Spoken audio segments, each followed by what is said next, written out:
비가 쏟아지는 서울의 밤. 쌍둥이 형제 민호와 민주는 유리창 너머로 번쩍이는 네온 사인을 바라보며 서로의 손을 꼭 쥐었다. 그들의 아버지, 한때 거대 기업의 황제였던 그 남자가 세상을 떠난 지 겨우 일주일. 장례식장에서 울부짖던 어머니의 손을 잡고 서 있던 그 순간, 민호의 가슴에 스멀스멀 피어오른 감정은 사랑이 아니라 오랜 세월 억눌린 비밀의 무게였다. 형제여, 우리는 이제 자유로워질 수 있을까? 민준의 속삭임이 비바람에 흩어지며 그들의 운명이 돌이킬 수 없는 길로 접어드는 신호가 되었다. 서울의 번화한 강남거리. 1995년 봄. 병원 복도에 울음소리가 메아리 쳤다. 한 여인이 땀에 젖은 이마를 훔치며 웃었다. 쌍둥이예요. 둘 다 건강해요. 그 여인, 김영자였다. 그녀의 남편 박철민은 병실 문을 열고 들어서며 눈물을 글썽였다. 영자야, 우리 집안에 축복이 왔구나. 그날 박민호와 박민준이 세상에 태어났다. 쌍둥이 형제는 똑같은 얼굴, 똑같은 울음소리로 가족의 기쁨을 안겼다. 철민은 이미 중소기업의 사장이었고, 영자는 그의 곁에서 조용히 지지하는 아내였다. 그들은 평범한 한국 가정처럼 자녀를 키우며 안정된 삶을 꿈꿨다. 하지만 운명은 그 꿈을 서서히 뒤집기 시작했다. 어린 시절, 민호와 민주는 때려야 뗄 수 없는 형제였다. 초등학교 시절, 학교 운동장에서 함께 축구를 하며 웃고, 집으로 돌아와 어머니의 따뜻한 밥상을 나누며 하루를 마무지었다. 민호는 항상 형으로서 민준을 보호했다. 민준아, 내가 울면 나도 울고 싶어. 민호의 말에 민준은 웃으며 대답했다. 형, 우리는 영원히 함께야. 그들의 유대는 단순한 형제애를 넘어섰다. 학교 친구들은 그들을 쌍둥이 괴물이라고 놀렸지만 그 속에서 피어나는 감정은 더 깊었다. 영자는 그런 아들들을 보며 가슴이 벅찼다. 우리 아이들, 서로를 아끼는 게 보기 좋아. 하지만 그녀는 아직 알지 못했다. 그 사랑이 세상의 시선 속에서 어떤 상처를 남길지. 시간이 흘러 중학교에 들어서면서 변화의 조짐이 보였다. 2008년 베이징 올림픽이 열리던 해. 민호는 체육 시간에 남자친구와 가까워지는 자신을 느꼈다. 그 감정은 처음에는 호기심이었지만 곧 두려움으로 변했다. 왜 나만 이렇게 느껴질까? 민호는 방 안에서 혼자 울었다. 민준도 마찬가지였다. 어느 날 밤, 두 형제는 서로의 방을 오가며 속내를 털어놓았다. 형, 나 남자를 좋아해.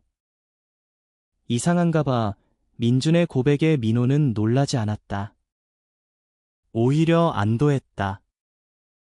나도 그래. 우리 둘이니까. 괜찮아. 그날부터 그들의 비밀이 시작되었다. 학교에서 그들은 완벽한 형제로 보였지만 집으로 돌아오면 서로의 어깨에 기대어 눈물을 흘렸다. 한국 사회의 보수적인 바람이 그들의 가슴을 옥죄었다. 엄마한테 말할 수 있을까? 민준의 물음에 민호는 고개를 저었다. 아직은 때가 아니야. 고등학교 시절, 압박은 더 커졌다. 2012년, 서울의 여름은 더웠다. 민호와 민주는 같은 반에서 공부하며 서로를 지키기 위해 노력했다. 하지만 학교 폭력은 그들을 노렸다. 야, 쌍둥이 게이냐? 동급생들의 조롱이 쏟아졌다. 민호는 주먹을 쥐었지만 참았다. 민준아, 무시해. 우리는 강해. 그러나 내면의 상처는 깊었다. 영자는 아들들의 변화를 느꼈다. 민호야, 민준아, 요즘 애 그렇게 피곤해 보이니? 그녀의 걱정 어린 말에 형제는 미소로 답했다. 엄마, 시험 때문에 그래요. 철민은 바쁜 사업으로 집을 비우기 일쑤였다. 그의 회사는 성장 중이었지만 그는 아들들에게 너희가 내 뒤를 이을 거야 라고만 말했다. 그 말은 부담이었다. 민호는 밤에 일기를 쓰며 속을 토했다. 나는 아버지의 꿈을 짊어질 수 있을까? 내 사랑을 숨긴 채로 민주는 형의 일기를 몰래 읽고 함께 울었다. 그들의 유대는 이제 사랑의 형태를 띠기 시작했다. 형제애가 아닌 더 깊은 감정으로. 대학 입학은 전환점이었다. 2015년 서울대 경영학과에 동시에 합격한 두 형제. 캠퍼스 생활은 자유로웠지만 그 자유 속에 숨겨진 고독이 있었다. 민호는 동아리에서 만난 남자 준혁과 가까워졌다. 준혁은 밝고 솔직한 사람으로 민호의 마음을 열었다. 민호야, 내가 게이든 뭐든 난 내가 좋아. 그 고백은 민호에게 희망을 주었다. 하지만 민주는 여전히 형의 그늘 속에 머물렀다. 형이 행복하면 나도 행복해. 그러나 민준의 시선은 형에게만 머물렀다. 그 감정은 금기였다. 우리는 형제야. 이건 안 돼. 민주는 스스로를 탓했다. 영자는 아들들의 방문을 자주 두드렸다. 아이들아, 요즘 친구는 어때? 그녀의 말에 민호는 준혁 이야기를 슬쩍 꺼냈지만 곧 입을 다물었다. 철민의 건강이 나빠지기 시작한 그때 가족의 균열이 드러났다. 아버지, 회사를 물려받아야 해. 민호의 말에 민주는 고개를 끄덕였지만 가슴은 아팠다. 회사가 위기에 처한 2018년 겨울, 철민의 병세가 악화되었다. 밥그룹은 경쟁사에 밀려 주가가 폭락했다. 민호와 민주는 대학을 졸업하고 바로 회사에 들어갔다. 25살의 젊은 나이에 그들은 부사장 자리에 앉았다. 형제여, 우리가 해낼 수 있을까? 민준의 불안에 민호는 말했다. 함께라면 뭐든지. 그들은 밤낮 없이 일했다. 민호는 전략을 세우고 민주는 마케팅을 맡았다. 준혁은 민호의 비서로 들어와 회사와 사랑을 동시에 지켰다. 하지만 비밀은 유지되었다. 한국의 기업 문화에서 게이 CEO는 상상도 할 수 없었다. 영자는 남편의 병상에서 기도했다. 철민아, 우리 아이들이 강해지게 해줘. 철민은 마지막으로 아들들을 불렀다. 너희가 회사를 지켜라. 가족의 이름으로 그 유언은 무거운 사슬이 되었다. 철민이 세상을 떠난 후 민호와 민주는 공동 CEO가 되었다. 28살. 그들은 세상의 시선을 견디며 회사를 일으켰다. 성공의 절정은 2022년이었다. 밥그룹은 다시 한국의 탑기업으로 떠올랐다. 민호와 민주는 언론의 스타가 되었다. 쌍둥이 천재 CEO라는 별명이 붙었다. 하지만 그 이면에는 고통이 있었다. 민호는 준혁과의 관계를 숨기기 위해 파티에서 여성과 어울려야 했다. 준혁아, 미안해. 이게 우리의 현실이야. 준혁은 웃으며 말했다. 민호야, 난 기다릴게. 내가 자유로워질 때까지 민주는 여전히 형에 대한 감정을 억눌렀다. 나는 형 없이 못 살아. 그는 상담소를 찾았지만 한국 사회의 편견이 그를 막았다. 영자는 아들들의 피로를 알았다. 민호야, 민준아, 쉬어라. 엄마가 다 알아. 그녀의 말에 형제는 눈물을 흘렸다. 하지만 비밀을 털어놓을 용기가 없었다. 회사의 이사회는 압박했다. CEO 자리에 후계자를 두세요. 결혼도 하시고. 그 말은 칼날 같았다. 2024년 변화의 물결이 일었다. 민준이 준혁의 친구 태연을 만났다. 태연은 32살의 야심찬 컨설턴트로 박그룹의 프로젝트를 맡았다. 그의 솔직함이 민준의 마음을 흔들었다. 민준 씨, 당신의 눈빛이 특별해요. 태연의 고백에 민준은 처음으로 형제의 밖의 사랑을 느꼈다. 태연 씨, 나 아직 준비가 안 됐어. 하지만 그 만남은 민준을 변화시켰다. 민호는 형제의 변화를 보며 기뻤다. 민준아, 내가 웃는 게 좋아. 준혁도 태연을 소개하며 말했다. 이 녀석, 믿을만해. 이제 내 남자들의 관계가 얽히기 시작했다.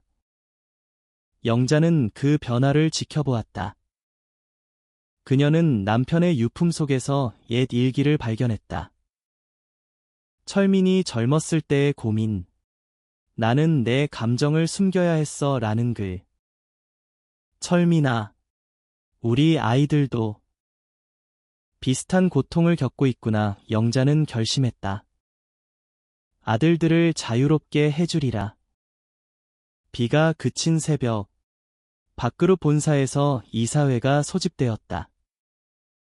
2025년 3월, 민호와 민주는 테이블 앞에 앉아 있었다. 주가는 다시 흔들리고 있었다. 글로벌 경쟁이 치열해지면서 혁신이 필요했다. 태연은 컨설턴트로서 제안을 했다. CEO 한 명이 필요합니다. 공동 리더십은 한계가 있어요. 그의 말에 민호는 고개를 끄덕였다. 태연 씨 말이 맞아. 우리 한 명을 양보해야겠어. 민준의 손이 떨렸다. 형, 나 할게. 하지만 민호는 웃었다. 아니, 내가 할게. 너와 태연이가 미래야. 그 결정은 밤새 토론으로 이어졌다. 준혁은 민호를 안으며 말했다. 민호야, 내가 CEO가 돼. 난 내 곁에 있을게. 하지만 민호의 마음은 달랐다. 그는 이미 결심했다. 태연에게 자리를 넘기리라. 태연이는 우리 회사를 살릴 수 있어. 그리고 민준의 행복도. 영자는 그 소식을 듣고 집으로 불렀다. 강남의 고급 아파트. 가족의 모임이 열렸다. 아이들아, 엄마가 말할 게 있어. 그녀는 커피 잔을 내려놓고 남편의 명함 하나를 꺼냈다. 오래된 가죽 지갑 속. 철민의 첫 사업 명함이었다. 너희 아버지도 젊었을 때 포기한 게 많았어. 하지만 그는 가족을 선택했지. 영자의 눈에 눈물이 고였다. 민호와 민주는 서로를 보았다. 엄마, 우리도 포기할 거예요. 민호의 고백이 시작이었다. 엄마, 나와 민주는 게이예요. 사랑하는 사람도 있어요. 그 순간 방안이 고요해졌다. 영자는 놀라지 않았다. 오히려 미소 지었다. 엄마는 오래전부터 알았어. 너희 눈빛에서 그녀의 포옹이 형제의 어깨를 감쌌다. 자유롭게 살아라. 엄마가 지켜줄게. 고백 후 삶은 서서히 변했다. 민호는 준혁과 공개적으로 손을 잡고 거리를 걸었다. 언론은 충격에 빠졌다. 박그룹 CEO, 게이 커밍아웃, 헤드라인이 도배되었다. 한국 사회의 반응은 엇갈렸다. 일부는 환호했고, 다른 일부는 비난했다. 가족 기업이 망할 거야. 온라인에서 악플이 쏟아졌다. 민주는 태연의 손을 잡고 버텼다. 태연아. 무서워. 태연은 속삭였다. 함께라면 이겨낼 수 있어. 영자는 기자회견을 열었다. 우리 아들들은 용감해요. 사랑은 죄가 아니에요. 그녀의 말은 전국을 울렸다. 박그룹의 주가는 오히려 상승했다. 사람들의 공감이 모였다. 쌍둥이 형제의 용기. 감동적이다.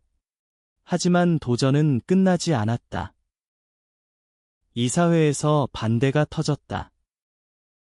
CEO 자리를 외부인에게? 안 돼. 노장 이사들의 목소리가 컸다. 민호와 민주는 밤을 새워 전략을 세웠다. 태연이를 CEO로 세우자. 그는 우리 비전을 이해해. 민준의 제안에 민호는 동의했다. 그리고 우리는 자유를 선택할게. 그 결정은 가족의 유산을 재정의했다. 영자는 명함을 태연에게 건넸다. 이 명함처럼 새 시작이야. 태연은 감격했다. 어머님, 감사합니다. 민준 씨와 함께 회사를 키우겠습니다. 전환의 순간은 10월이었다. 현재 2025년 10월 22일 박그룹의 연례 파티에서 민호와 민주는 무대에 섰다. 오늘 우리는 자리를 양보합니다. 민호의 목소리가 홀을 울렸다. 태연 씨가 새 CEO가 될 겁니다. 그는 우리의 미래예요. 관객들의 박수가 터졌다. 민주는 태연의 손을 잡고 속삭였다. 사랑해. 준혁은 민호의 어깨에 기대며 웃었다. 영자는 객석에서 눈물을 흘렸다. 철민아, 봤어? 우리 아이들이 빛나. 시간의 강물이 흘러 쌍둥이 형제의 여정은 새로운 장을 열었다. 민호는 CEO 자리를 내려놓고 비영리 단체를 설립했다. 무지개 유산이라는 이름으로 LGBT 청소년들을 위한 상담센터였다. 나처럼 숨기지 말고 당당히 살아라. 그의 강연은 전국을 돌았다. 준혁은 그의 파트너로서 함께했다. 민호야. 내가 행복한 게 내 행복이야. 그들의 삶은 이제 공공의 사랑이었다. 결혼식은 소박했다. 서울의 작은 교회에서 가족과 친구들만 모였다. 영자는 신랑들의 손을 잡고 울었다. 축복해. 엄마가. 민주는 태연과 함께 회사에 남았다. 새 CEO 태연의 오른팔로 그는 창의적인 프로젝트를 주도했다. 민준 씨, 당신 덕분에 회사가 살아났어요. 태연의 칭찬에 민주는 붉어졌다. 우리 둘이니까. 그들의 로맨스는 회사 내에서 모델이 되었다. 젊은 직원들이 커밍아웃을 하며 포용적인 문화가 싹 텄다. 하지만 과거의 그림자는 여전했다. 민준의 꿈에 어린 시절의 조롱이 스쳤다. 형제 게이. 그는 깨어나 태연을 안았다. 태연아. 아직도 무서워. 태연은 속삭였다. 과거는 지나갔어. 우리는 지금 여기 있어. 영자의 역할은 컸다. 그녀는 회고록을 썼다. 숨겨진 명함이라는 제목으로 남편의 비밀과 아들들의 여정을 담았다. 출간 즉시 베스트셀러가 되었다.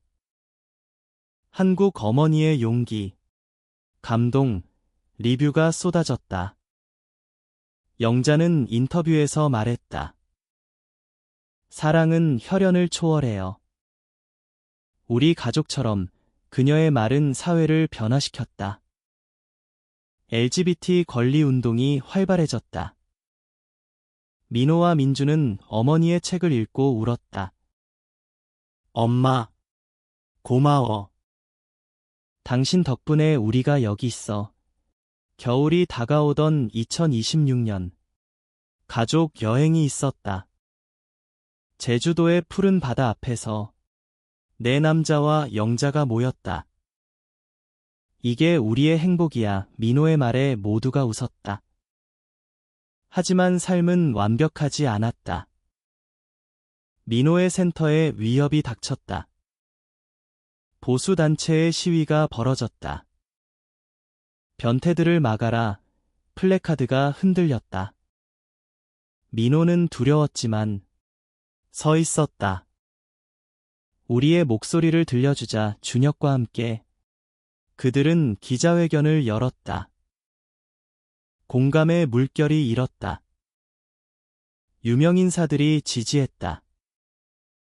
박민호의 용기, 존경해요. 민주는 회사에서 비슷한 도전을 마주했다. 태현의 리더십에 대한 비판이 나왔다. 외부인 CEO. 믿을 수 없어. 이사회의 압박에 민주는 나섰다. 태연 씨는 우리 가족이에요. 믿으세요. 그의 연설은 이사회를 설득했다. 태연은 민준을 안으며 말했다. 너 없었으면 못했어. 그 밤 그들은 제주 해변에서 키스했다. 영원히 함께. 시간은 치유의 약이었다. 2027년 박그룹은 글로벌 기업으로 도약했다. 태현의 비전 아래 지속 가능한 에너지 프로젝트가 성공했다. 민주는 부CEO로 성장했다. 형, 봤어? 우리가 해냈어. 전화로 민호에게 말했다. 민호의 센터는 전국 체인으로 확대되었다. 청소년들이 웃는 게 내 전부야. 준혁은 그의 곁에서 사진을 찍었다. 내 미소가 최고야. 영자는 노화를 느꼈다. 60대 중반. 그녀는 건강검진에서 이상을 발견했다. 엄마, 괜찮아요. 형제의 걱정에 그녀는 웃었다. 걱정 마. 엄마는 강해. 하지만 병은 진행되었다. 암이었다. 가족은 모여들었다. 엄마, 치료받아요. 민호의 눈물에 영자는 명함을 건넸다. 이 명함처럼 삶은 새로 시작할 수 있어. 그녀의 유언 같은 말이었다. 치료 과정은 고통스러웠다. 민주는 병실에서 어머니의 손을 잡았다. 엄마, 우리 사랑해요. 영자는 속삭였다.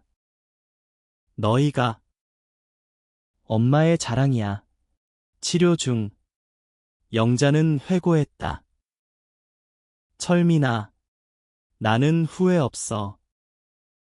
우리 아이들이 자유로워졌으니까. 그녀의 강인함이 가족을 지켰다. 2028년 봄. 그녀는 회복되었다. 기적이야. 의사의 말에 모두가 울었다. 제주로 다시 여행 갔다.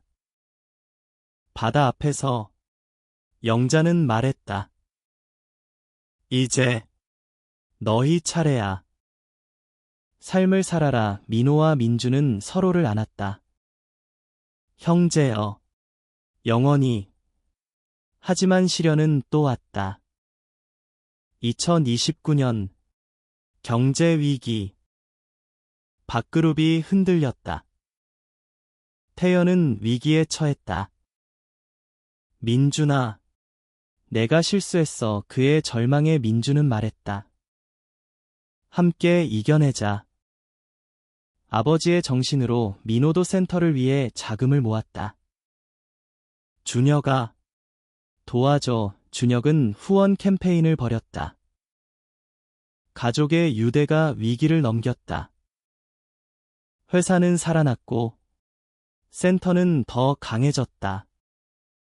2030년 35살의 쌍둥이 민호는 결혼 5주년을 맞았다.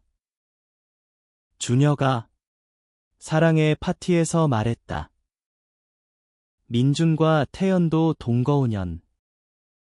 태연아, 결혼하자. 민준의 프로포즈에 태연은 울었다.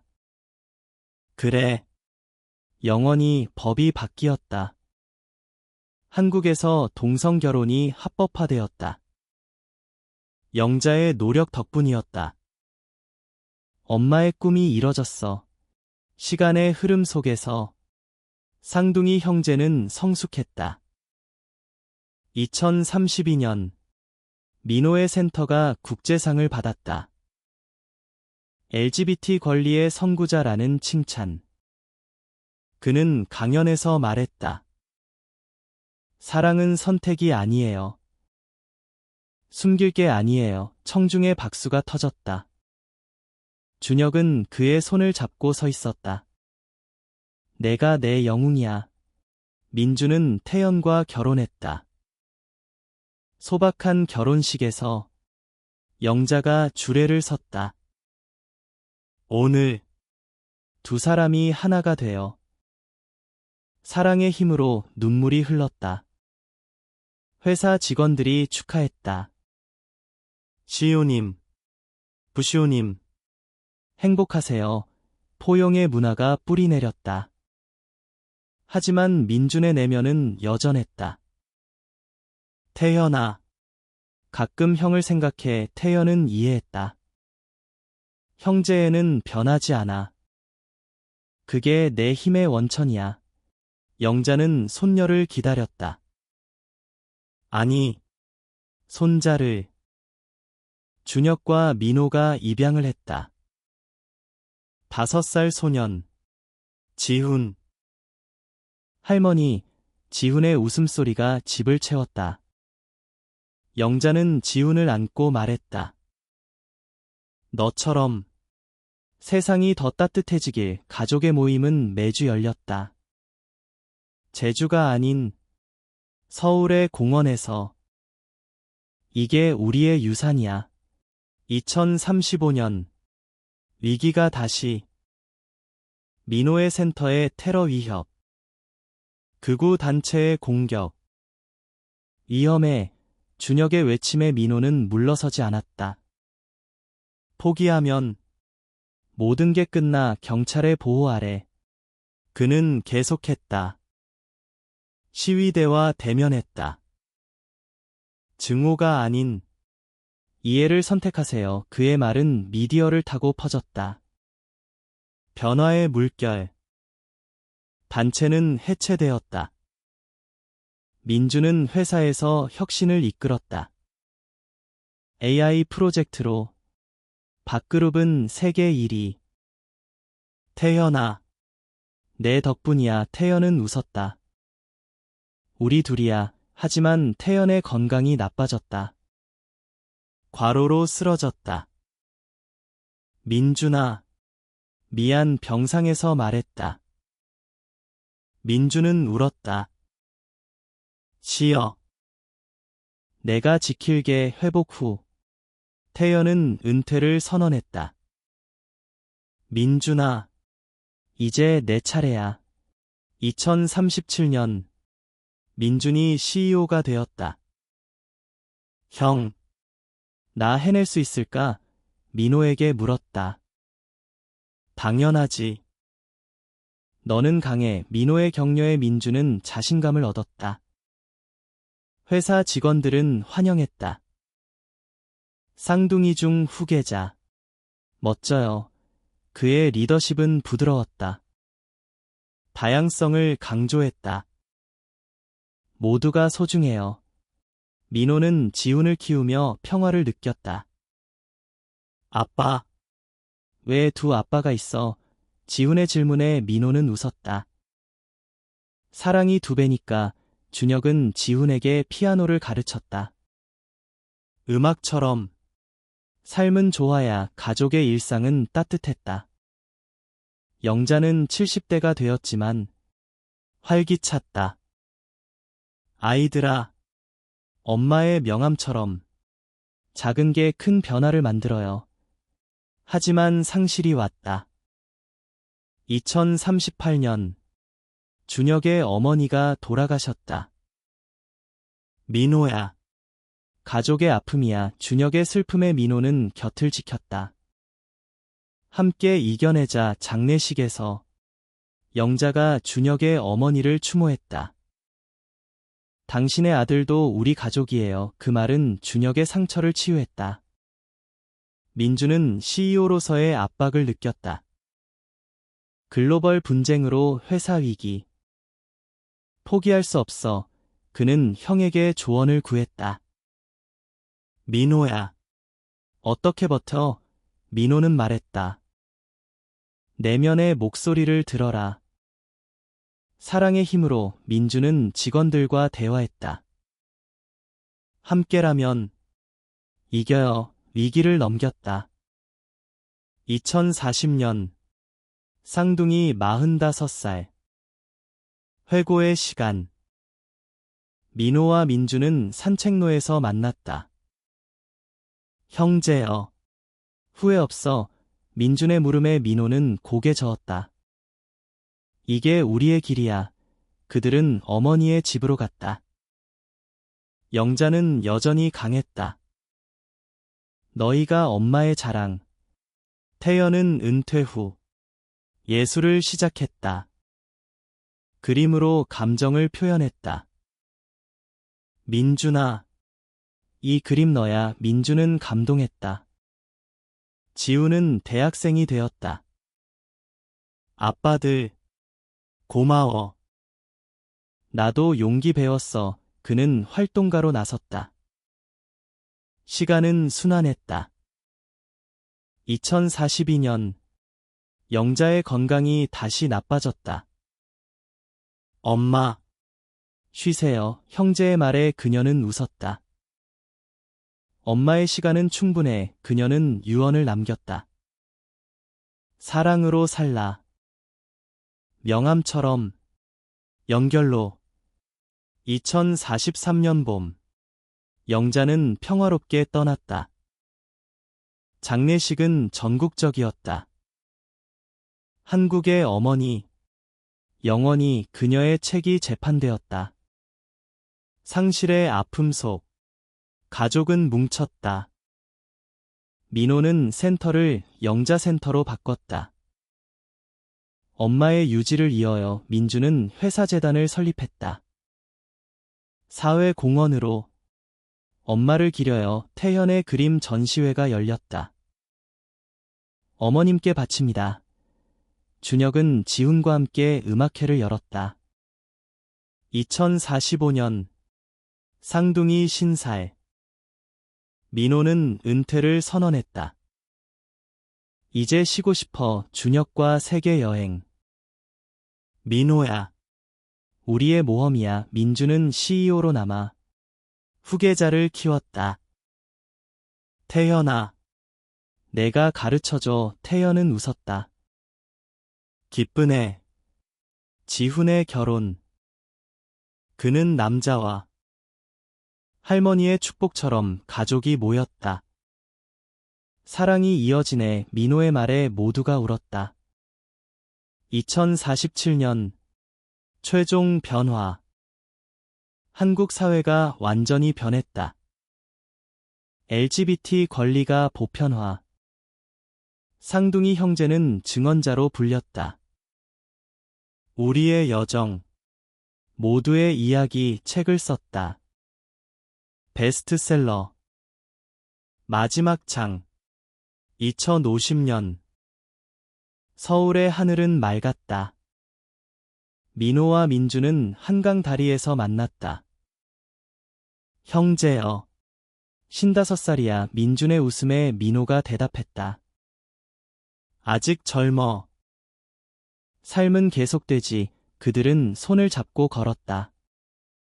준혁과 태연이 뒤따랐다. 영원히 함께. 지우는 아버지들의 발자취를 따랐다. 센터와 회사 모두 키웠다. 할아버지들 감사해요. 영자의 명함은 박물관에. 변화의 상징 결말은 평화. 쌍둥이 형제는 일모를 보며 속삭였다. 엄마, 아버지, 봤어요. 우리는 자유로웠어요. 바람이 답했다. 사랑의 속삭임으로. 그들의 여정은 끝나지 않았다. 영원한 행보로. 이야기. 한 어머니의 명함처럼 작은 용기가 큰 변화를 만들었다. 가족의 사랑이 세상을 바꾼 감동의 여정.